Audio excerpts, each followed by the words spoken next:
Hi, everyone. Welcome and good afternoon, good evening, maybe good morning. I know people are tuning in from across various continents today. So thank you so much for joining us virtually. My name is Hayla Alawi, and on behalf of Atmosphere Press, I am so pleased to welcome you to today's live author reading of books with spiritual themes. I'm going to be hearing from Ted Virts, author of Window and Mirror, released on April 8th. Wilson Semitti, author of Dance of a Phoenix, released on May 6th, and Nigel Utton, author of Where Have My Other Mummy and Daddy Gone, released on May 20th. All three authors' books can be purchased from online retailers and from select bookstores. Of course, you can also find the books on Atmosphere Press's website. That's at atmospherepress.com/books. And I'm also going to put links directly to each of their books right in the chat for you so you can easily access those. See, there those are. At the end of today's event, we're also going to have time for audience questions. So during the readings, if you think of a question for one or more of our authors, just go ahead and put those in the chat and I'll make sure they get asked. Please do stay muted for the duration of the event, but feel free to use the chat for praise and comments in addition to any questions. One last note is that we at Atmosphere Press appreciate your support today and always. If you have a manuscript of your own, we would love to read it, so submit your work today to books@atmospherepress.com. Again, thank you so much for tuning in to support our three authors today. We're going to start off with our first reader, who is Ted Virts. Ted's life has wandered and wondered through preschool teaching, labor in startup manufacturing, Planned Parenthood management, ministry, and pastoral supervision. There were stops along the way: Korea, the Philippines, China, the Caribbean, Mexico, and the Arctic. There were stumbles and sorrows, play and puzzles, scuba diving, triathlons, friends lost and found, dulcimer playing, academic degrees, divorces, a happy marriage of 42 years to Charlene, and homes in the desert, suburbia, and forests of the western U.S. Ted and Charlene are recent residents now of southern Arizona. The introduction of Window and Mirror, which is the collection we'll hear Ted read from today, begins with a question. What are we doing here? The emphasis is on both the doing and the place. Ted's poetry collection meanders through life experiences with story, blessing, myth, and the day-to-day realities of pain, delight, humor, and wonder. Let's now welcome Ted. Hello. Is this coming through all right? Yes. Good. Good to see some of my friends and my brother. My work is a poetry collection. It's a small work. There's about 31 relatively small poems, and I write in free verse, which means there's not rhyme. There sometimes is rhythm. Often it's really working with concepts and words, and I tend to look at my writing as really a photograph or an experience about something that I'm observing and reacting to. It's part journal, part observation, part insight, part reflection. The title of Window and Mirror is the idea that when we look through something like a window, often we see ourselves reflected back in that. What I plan to do today is to read read them fairly slowly. You don't have the benefit of a manuscript in front of you. And then to pause afterwards. It's going to be a bit of a meandering through the various moods and observations of a few of the things that I've written. At the center of my writing and observing and life practice has been that we are in the midst of awe and wonder, and often, if not always, it's important to just pause and notice. Particularly in the U.S., we are wrapped up in a to-do list that seems to never end, and it's nice to take a little pause. Finally, as intro, I do recognize there are a number of folks from the UK on this reading, and you may or may not be familiar with culture, events, and what's happening in the US. Hopefully, much of it will be transparent. If you have questions, I can try to clarify how we're thinking about it over here.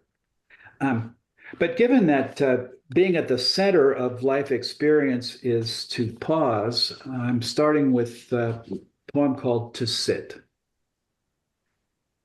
Clear air hovers, night floats down. My little world, neither good nor bad. What is, is. This room, this time, this place rests amid stars, galaxies. I belong. What is, is. This room, this place, this moment.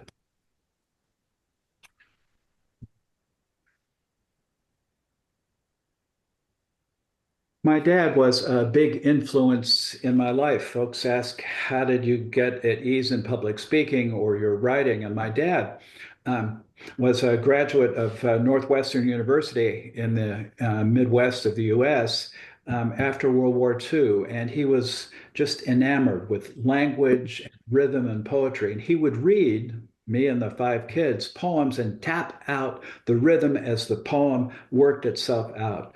And additionally, he was on the speaking service or circuit for service club. So he would give speeches fairly often and would do that with my mom and myself and sometimes my younger siblings as an audience. So the idea of words and rhythm and books and study and language and communication was deeply embedded.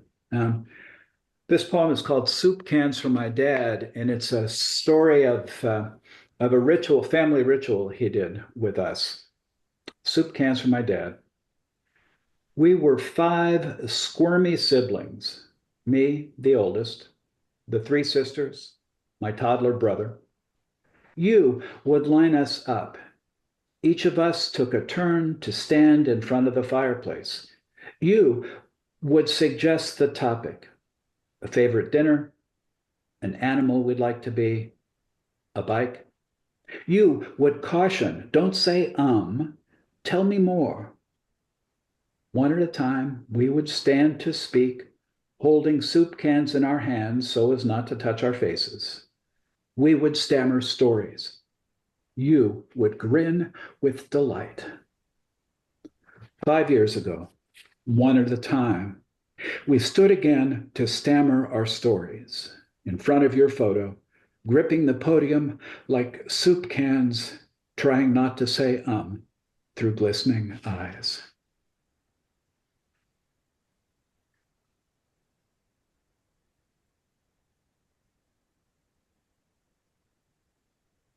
I've been to a number of writing workshops, and a classic workshop is the I am poem. I am the wind, I am inspiration, I am whatever it is that you come up with, and often those are quite profound. This one isn't quite so much. It's more playing with words and playing with the idea. Write an I am poem. Descartes says, I think, therefore I am. I'm thinking about what I'm thinking about. I'm thinking about who I am. I am what I am. God and Popeye the Sailor Man make that claim. Am I a self? Am I a true self? Am I a false self? Do I have a self or am I one? Do I have a thought or am I one? Am I many selves or am I one? I am a complex machine. I am unsure how it works. I am unsure how to use it. I'm an old man. I'm not as young as I used to be. Even a second ago, I was younger. I'm confused. I am fused. I am refused. I am overused. I am underused. I am used. I'm used to it, of course, off course, course, sometimes not. I am held. I am held together. I am trying not to fall apart. I have a heart. I have a love. I have a joy. I have a fear. I am not my heart. I am not my love. I am not my joy. I am not my fear. I am not, I have not, I wonder, I wander. I am, therefore, I think.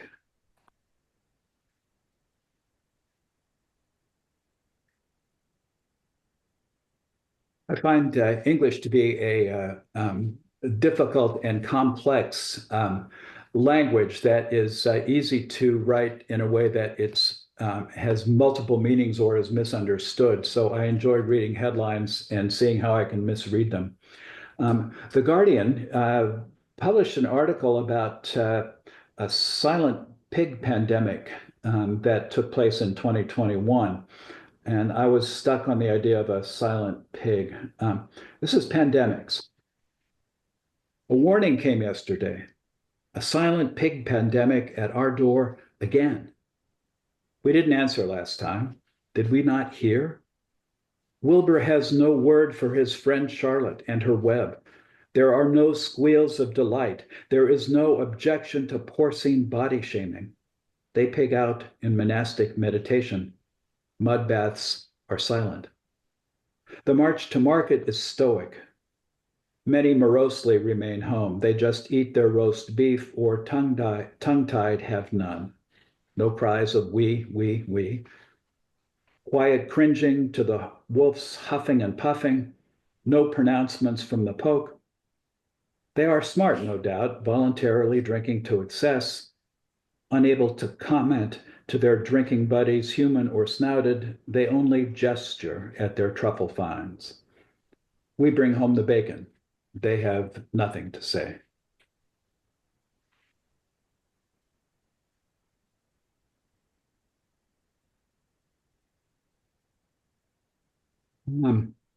We moved to southern Arizona in the desert. We are on the Sonoran Desert that goes across the U.S. and Mexican border, and it is a hard and harsh place, even though the name of the town I'm in is Green Valley, which it is sometimes. Part of what brought us down here was the chance to be involved in some humanitarian help for those who are crossing the US-Mexican border, sometimes legally, sometimes not, but are caught wandering in the desert. And our group provides water, food, emergency medical help.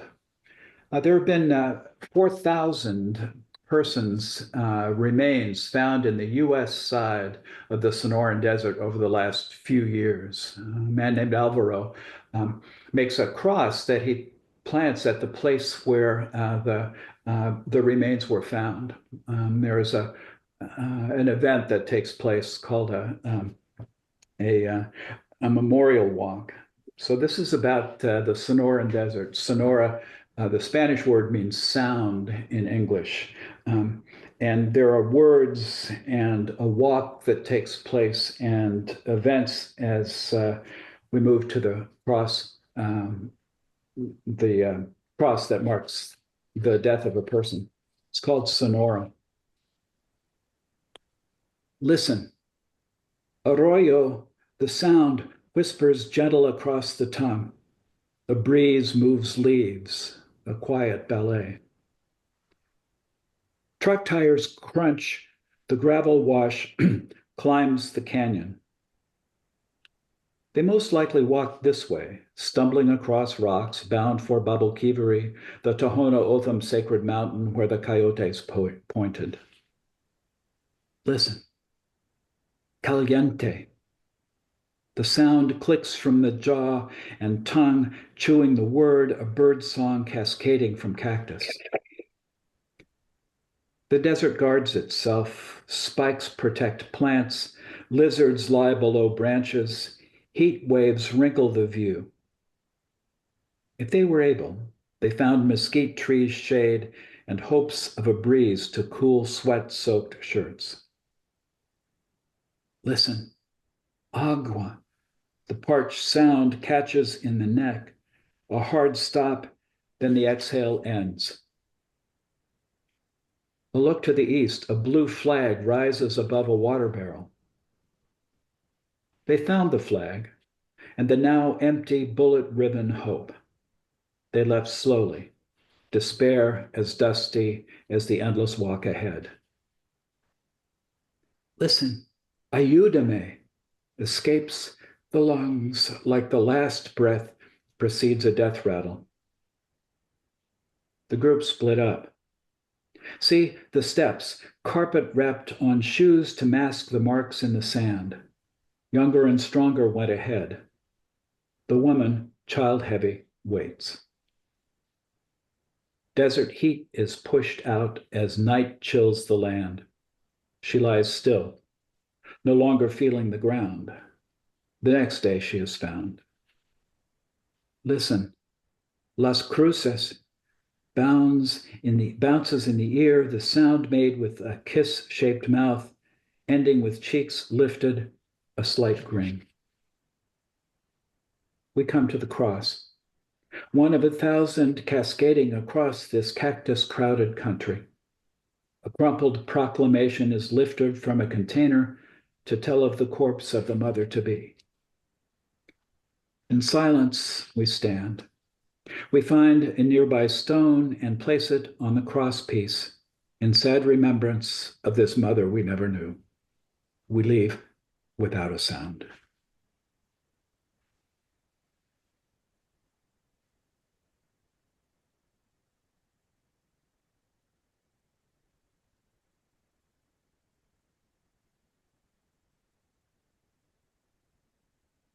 My career was primarily as the pastor of United Methodist churches in Northern California and Nevada. Religion is still an unescapable factor, for good or ill, in the U.S. Much of the contemporary religion is like ligament, link, the us and the mystery, the holy. Much of contemporary US religion has become a to-do list or a loyalty of. Too often, folks want to be good enough. I think the Jesus story can be more about appreciation, gratitude, and wonder than it is about guilt and sin. This is called Park Bench. Jesus sits on the park bench. He looks at fall colors, splendid this year, and feels at one with the universe. He does that a lot. I walk up. Can I join you? Sure, of course, he says. What should I call you? Jay is just fine, he says. That's my brother's name. I know, he says. I sit. I say, do you mind a few questions? If you must, I don't mind really. Thanks. I'm not sure what to think about you. Son of God, judge of heaven and earth, wizard, brother, friend. Just call me Jay, he says. So what am I to do? Worship? Keep kosher? Kill the infidel? Hope things are okay now between your dad and us? I'm confused, I say. Jesus looks at me. He says, I love these fall colors.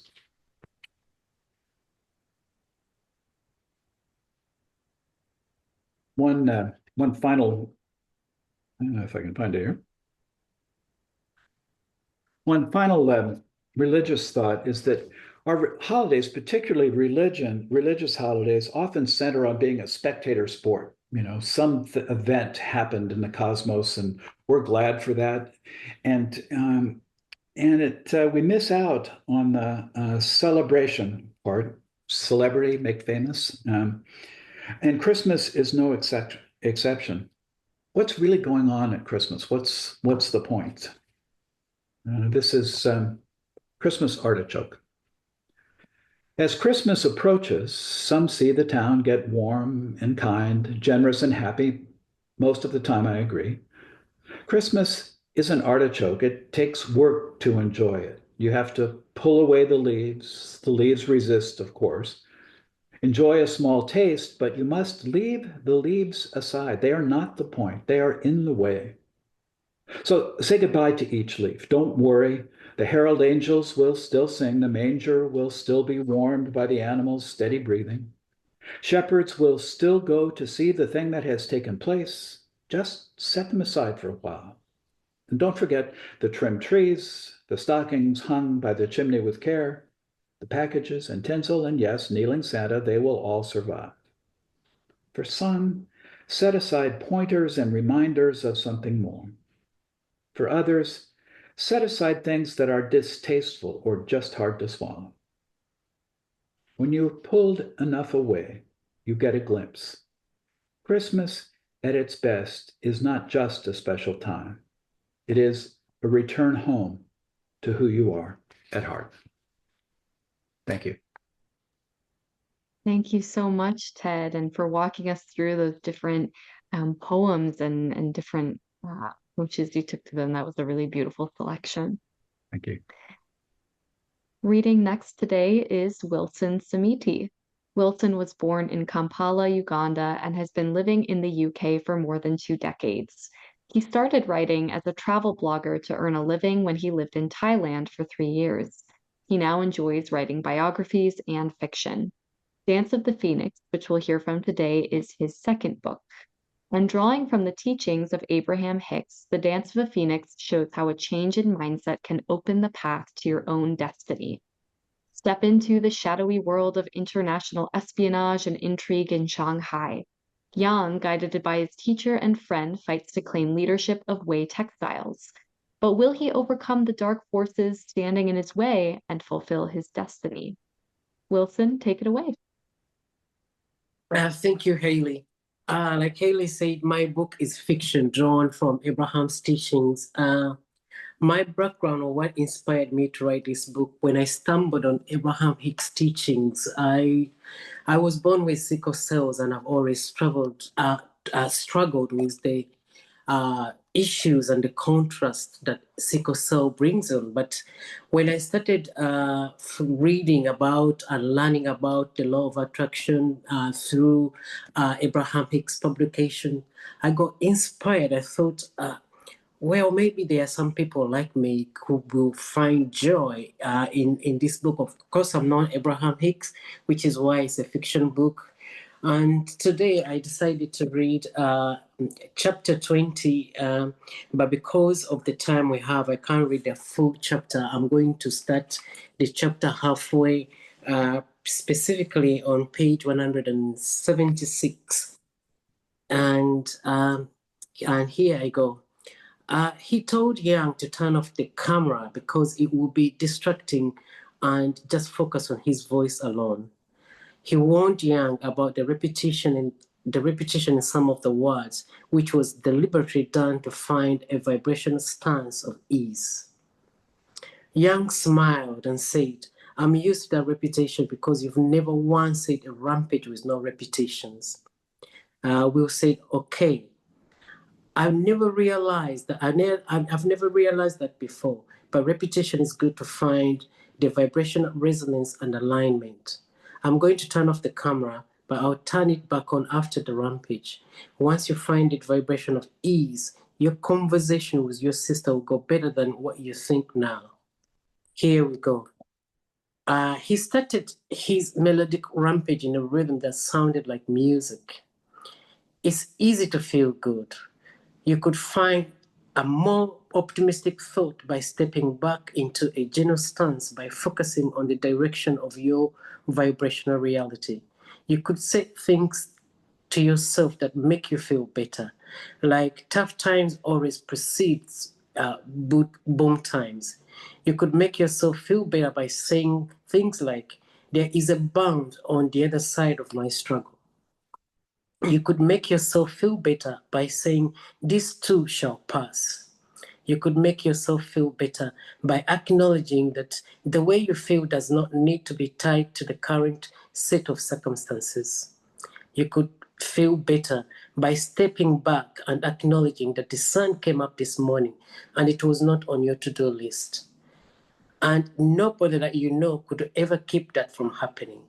You could make yourself feel better by acknowledging that this planet is turning in its orbit in perfect proximity to other planets, and no one can do anything to dissuade that from happening. In other words, you could focus on things of well-being. You could change your mood right now. You could change your mood right now. You could change your mood right now. You cannot change your circumstances that led to what happened to your sister right now. You cannot change your money right now. You cannot change your body right now. You cannot change your relationships right now, and so on. But you can change your mood right now. You can change your mood right now. You have complete control over the direction of your thoughts.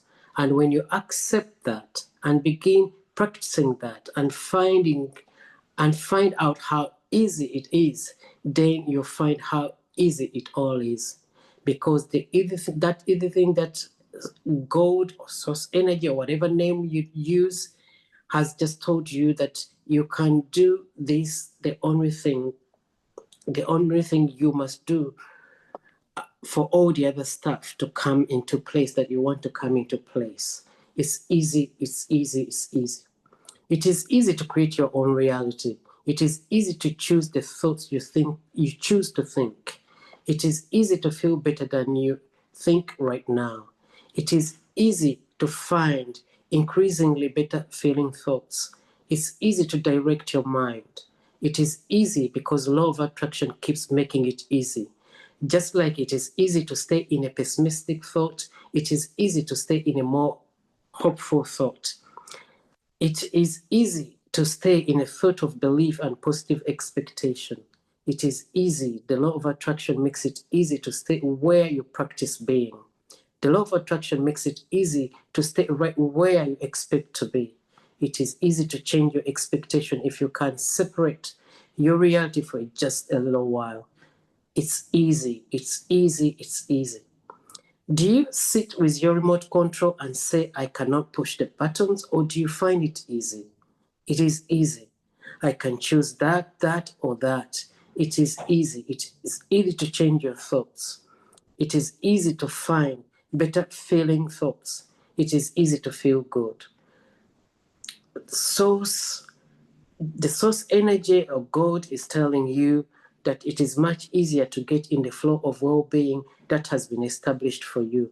Talk about ease. You are looking for ease. You just need to get in the vortex. That is where ease is, you know. When you say it is, when you say it is easy to get into the vortex, it's just not easy. Maybe it's just not easy to do right now, but it is easy to get there. It is easy. It is easy to get in the vortex. It's about focus. My life has caused me to create it. I know it is waiting for me. My source is there, not only turning to it, but being it. I can feel that I am being called towards it. I do not know what to do or where to go, but I can feel the call, and I know that as I relax more, I'll begin to translate the call into more details. I'll be able to identify and describe this wonderful creation more vividly. Just be easy about it. God is giving you a source, or God is giving you some really easy downstream thoughts that you can use all the time. I have plenty of time. I do not have to figure it all out this red hot minute. It is natural for things to turn out good for me. When I feel like doing it, it's always fun. When I don't feel like doing it, it sucks. The stream is the current. The law of attraction is the manager, and I am the willing floating boat. It is easy to focus. The stream is the current. The law of attraction is the manager, and I am the willing floating boat. God, or whatever name you prefer using, is saying to you that there is great love here for you in the universe. When Will came to the end of the rampage, he turned back the camera on and asked Young how he was willing. Young smiled from ear to ear and said, I had ideas and impulses of how to talk to Dairo with easiness I have never imagined before. Thank you so much. Will replied, no, thank you for calling me at such an opportune moment when I really needed it too. I am also sure that when I meet my friend Marky Mark where we are going to jive. You're going dancing? No, it's just an expression. It means that seeing him after 4 years is going to be fun. What are you writing about? I'm writing a fiction based on Abraham's teachings of law of attraction. What is the title of your book? I'm going to call it A Dance of the Phoenix. Where Young was speechless for a few seconds, Will asked why he was silent. Young said, "I'm not sure if it's a coincidence, but the television series I've been busy designing costumes for is titled The Phoenix. From what I have learned these last few years, there are no coincidences. I am not going to lie to you. I don't know what this means. All I can think of that somehow our vibration stance is matched creatively in different arenas. But why that title? Will said, as you know, there is no one on this planet that can be in the vortex all the time.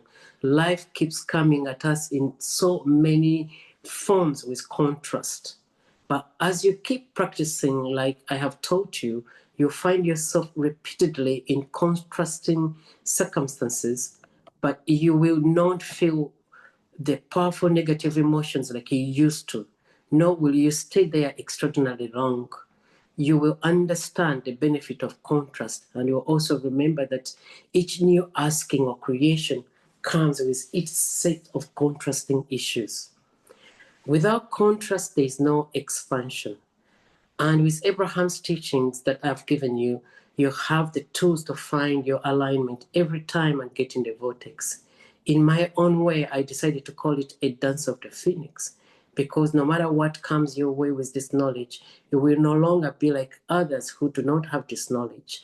You will rise up repeatedly like the mystical phoenix. You will become the phoenix, being reborn repeatedly, applying this knowledge repeatedly. And in my own way, I call it the dance, and hence the dance of the phoenix. Young said, I love the title. I wish I could say that this drama series is about that, but it's just a fiction period drama that I cannot explain to you. Will said, I didn't know that you also design costumes. I don't usually, but my friend I knew back in college remembered that I once designed a few costumes for the college drama and forced me to do it for them. I had refused at first, but he wouldn't take no for an answer. In the end, I had to put my reputation on the line to do it. There is nothing that comes to us we cannot do. It is a matter of aligning with whatever comes to us. Aligning with it, you could be the best costume designer and even win an award for it, beating others who have been doing it for a while. Young laughed and said, I think I may have just done that. Because of the situation, I happened to design the best costumes and everyone on the set was blown away. I'm happy for you. How is your Beijing show unfolding? Yang started saying that there are a few hiccups before realizing his mistake. He quickly changed his mind and said, it's going to be what everyone is talking about. And I want you to be my personal guest and see what my calling in this lifetime is all about. I'm going to end this chapter here because of the time. Thank you for listening to my reading. Yeah, thank you, Wilson. I'm already seeing really engaging interactions in the chat. So it sounds like these principles are really fascinating to people in this novel format.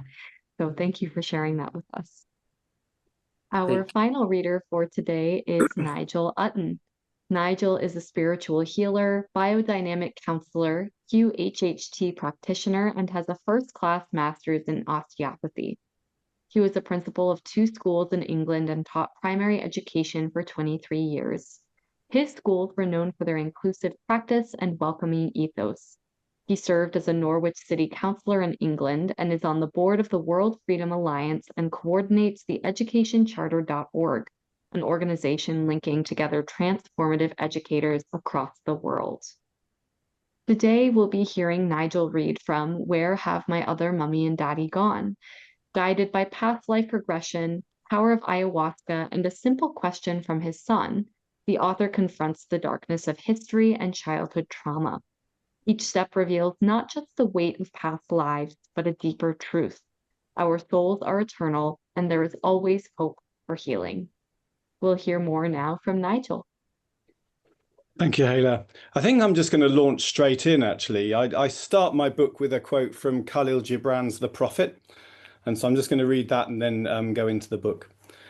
And a woman who held a babe against her bosom said, "Speak to us of children." And he said, "Your children are not your children. They are the sons and daughters of life's longing for itself. They come through you, but not from you. And though they are with you, yet they belong not to you. You may give them your love, but not your thoughts, for they have their own thoughts. You may house their bodies, but not their souls, for their souls dwell in the house of tomorrow, which you cannot visit, not even in your dreams. You may strive to be like them, but seek not to make them like you, for life goes not backward, nor tarries with yesterday. You are the bows from which your children as living arrows are sent forth. The archer sees the mark upon the path of the infinite, and he bends with you his might, that his arrow may go swift and far. Let your bending in the archer's hand be for gladness, for even as he loves the arrow that flies, so he loves also the bow that is stable. And that's from the Prophet by Khalil Gibran. Introduction. When my son first learned to speak, one of his first sentences was, "Where have my other mummy and daddy gone?" As time went on, he was able to explain that he lived in a village with huts. Something from his descriptions made me think of a Far Eastern country, perhaps Vietnam or Cambodia, not at all like the council estate we lived in Norwich, England. He said there were lots of people screaming and there was an explosion, and he suddenly tumbled into our lives. His birth was very much a tumbling from one life to the next. I had returned from a first aid course at work and took my wife her supper. She was resting upstairs at about 4 in the afternoon. She was irritated and sent me away. I asked if she was having the baby, and she insisted that she was not, and to just leave her alone. I instinctively knew that he was on his way and phoned the midwife. Within about an hour, I had a small blue baby full of snot in my arms, and no midwife had yet arrived. I sucked the mucus from his nose and he began to breathe. He remained attached to his mother for another half hour or so before the midwife came and cut the cord.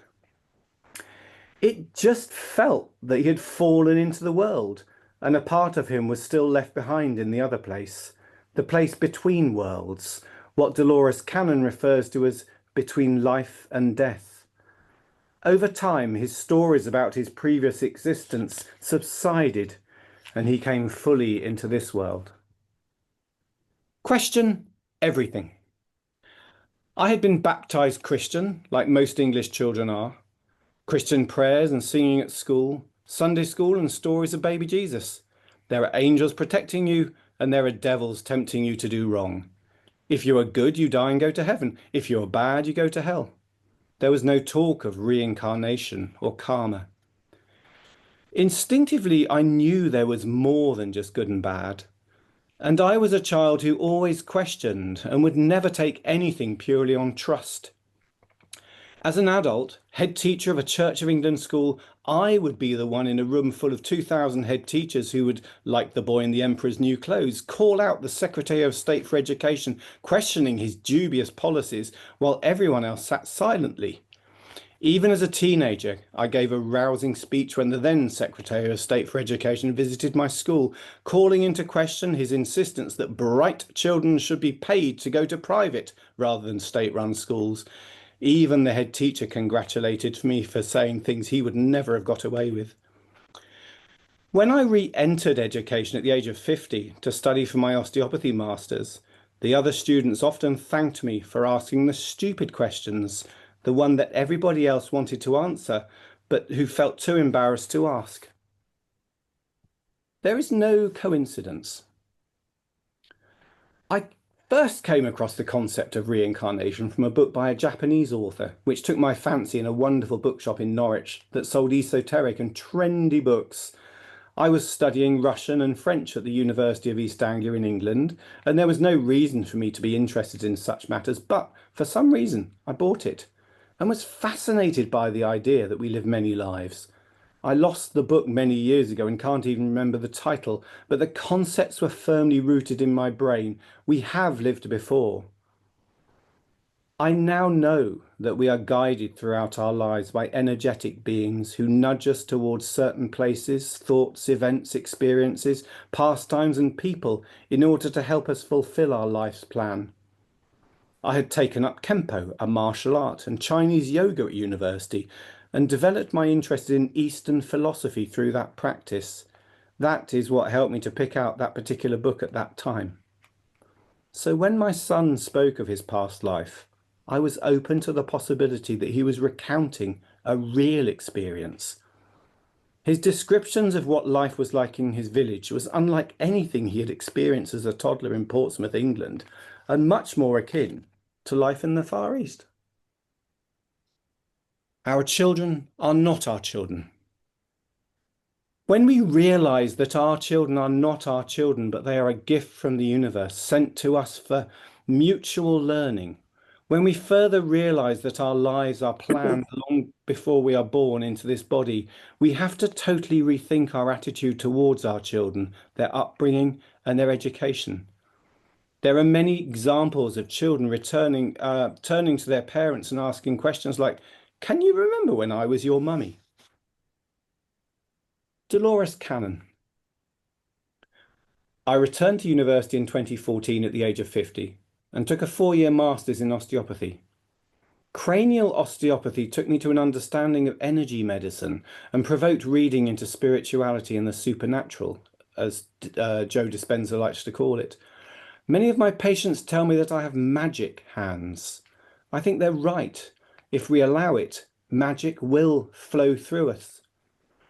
One of my first patients after I qualified and set up my own practice was a young plumber.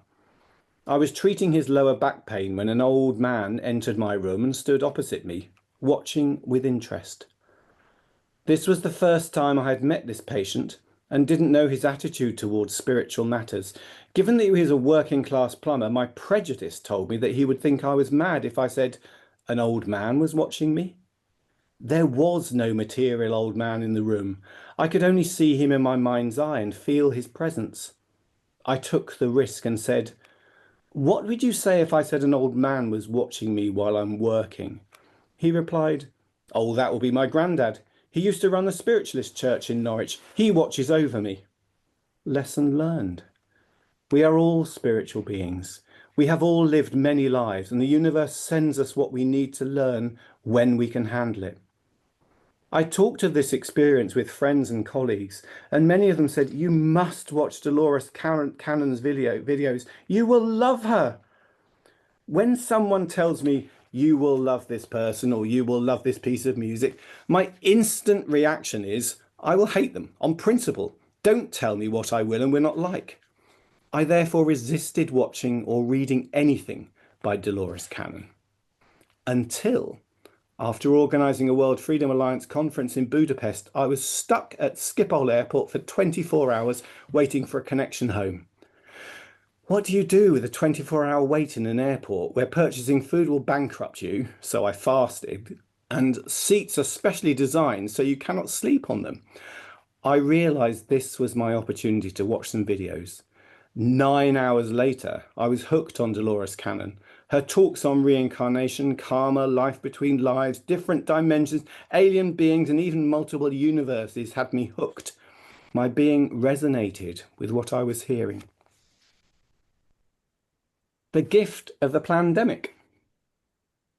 The pandemic years taught me that our receptive antennae resonate at different frequencies. Some of us saw through what was going on, the majority did not. One advantage of the lockdown, which I largely ignored, was that it gave me time for research and communication with ideas I would previously never have questioned. I am now of the opinion that viruses, as described by virologists, are merely fragments of person's own genetic material that have been expelled from a cell. The Perth Group in Australia explains this all very clearly, all backed up with respected research. Bacteria are our helpers, as we know from our increasing understanding of the gut and general body biome. I have yet to read the book Can You Catch a Cold? Untold History and Human Experiments by Daniel Reuters, but I've heard him speak of the extensive research which suggests there is no scientific evidence for the germ theory at all. These ideas have challenged much of what I learned about pathology at university. Even within my osteopathy course, I was taught that disease is caused by bacteria and viruses, that shingles is the resurfacing of the herpes zoster virus, which lays dormant on the dorsal root of the spinal cord following childhood chickenpox infections.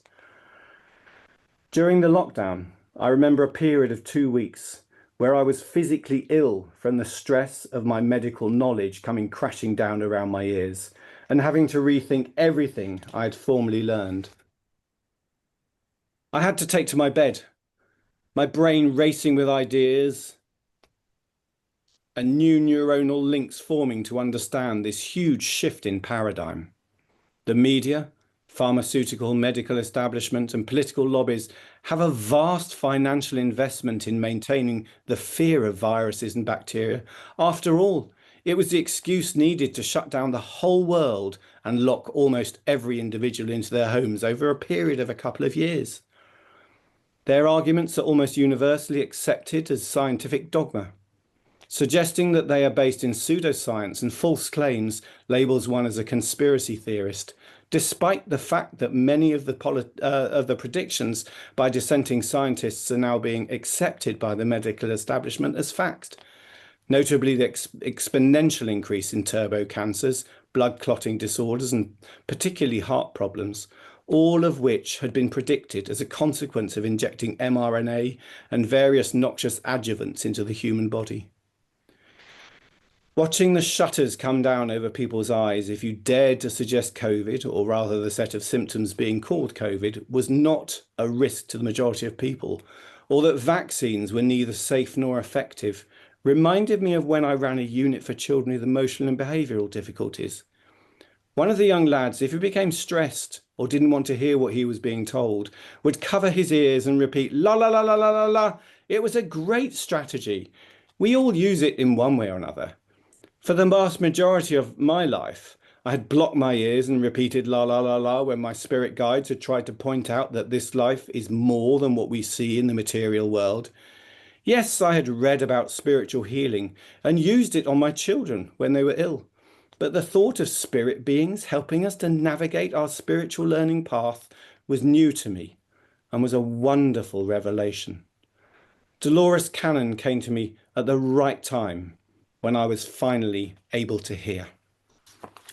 I'll end there. Thank you. Thank you, Nigel, and thank you for bringing that reading today. I know we have limited time, so I want to jump into our audience Q&A. So for anyone who has a question for one or more of our authors, just go ahead and type those in the chat and I'll make sure they get asked. We've already got a couple questions lined up. So this first question, this is actually for all three authors. This first question is, what was the first idea or moment that set the plan to write a book in motion for you? I'm thinking we can go in reading order. So Ted, do you want to start us off with this one? I guess I have two answers. One is that part of my career is a sermon every Sunday, so I write quite a lot. The thing that moved my poetry writing into a book was a small group of poets who got together every couple, 3 weeks and exchanged comments and ideas. And many of them published, and they were saying, "Oh, you should publish." So I thought, okay, I guess I should publish. Yeah, I mean, I'm so glad that initial push was enough to get you into the game. I think that's so wonderful. Wilson, what about you? What was the first idea or moment that set this book in motion for you? For me, I was on the train in China. I was traveling from Shanghai to Beijing, and and I read an article on a magazine. It was a British Vogue, but someone had just left it on the seat next to me. And there was a word, it's easier to move a mountain than a human mind. And by then I've been reading and studying about the law of attraction. And I said, well, that applies to me because I've read about this law of attraction. I sort of put it aside and then come back to it. But now it was sort of speaking to me that I've been learning about the law of attraction, but I haven't been moved. But when I read that first word, it's like it was on a British vlog, it's easier to move a mountain than a human mind. I said, actually, this can really make a good book. And which is why that is the first line I used in the book, because when I started writing, I started with that line. It's easier to move a mountain than a human mind. And the rest just came flowing. Yeah, I sometimes think that just having that initial inspirational moment can really lead to so much more unfolding. So I think that totally makes sense how that happened. And Nigel, what about you? What was the first idea or moment that set this book in motion for you? I think it was when my son said, "Where have my other mummy and daddy gone?" I think that's when my brain kind of kicked off. But when I was at school, I was a very poor writer. Really, we had levels in school, and I was in the lowest group because I was probably dyslexic actually. I couldn't spell, couldn't write, and was terrible at it. And I only learnt to do that when I'd studied Russian. And I went to university and studied Russian literature, so I was reading the best books in the world ever written. And I wanted to be an author back then. And then when my son asked his question, I thought, I've got to write a book about this. This is so exciting. And then as my journeys progressed and developed my understanding of past lives, it just made sense to write the book. Yeah. Yeah, I know you had, or I guess I had technically this time had mentioned that intro to it, but I'm glad to get that a little bit more context from that. That's great, thank you. We've got a question for Wilson. This is from Lucinda. Wilson, how did you get the idea of doing a novel with the material of Abraham Hicks? That's brilliant. I know you touched on this a bit, Wilson, but if there's anything additionally you wanted to expand on.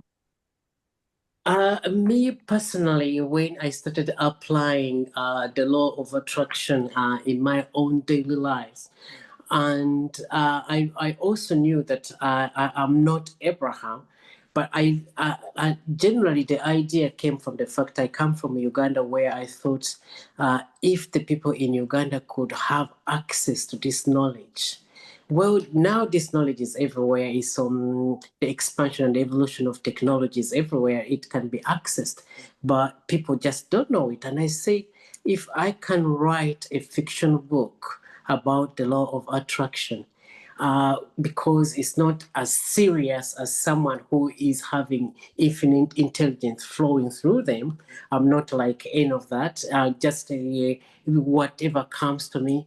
That is where the idea came, and it didn't come right away. I started writing chapter one, and I would wait, I'll be in alignment, or I would listen to Abraham, and I said, actually, that is a good part to include in the book.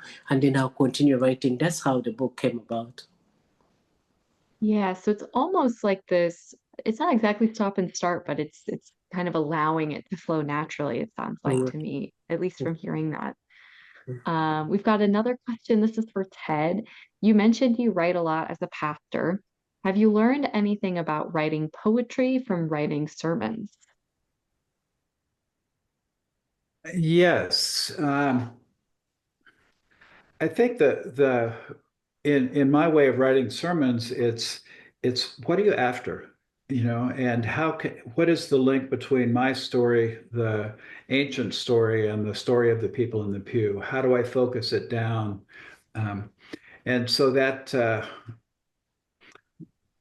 emphasis on focus and economy of vocabulary and telling stories that people can remember has informed my writing a lot. Yeah, I assume that especially with something like that where it's really never quite the same. There's so much that feeds into it also interactively, and how people respond to it. So I can absolutely see how that would tie everything together in your writing experiences. It, We've got another question. Oh, sorry, go ahead, Ted.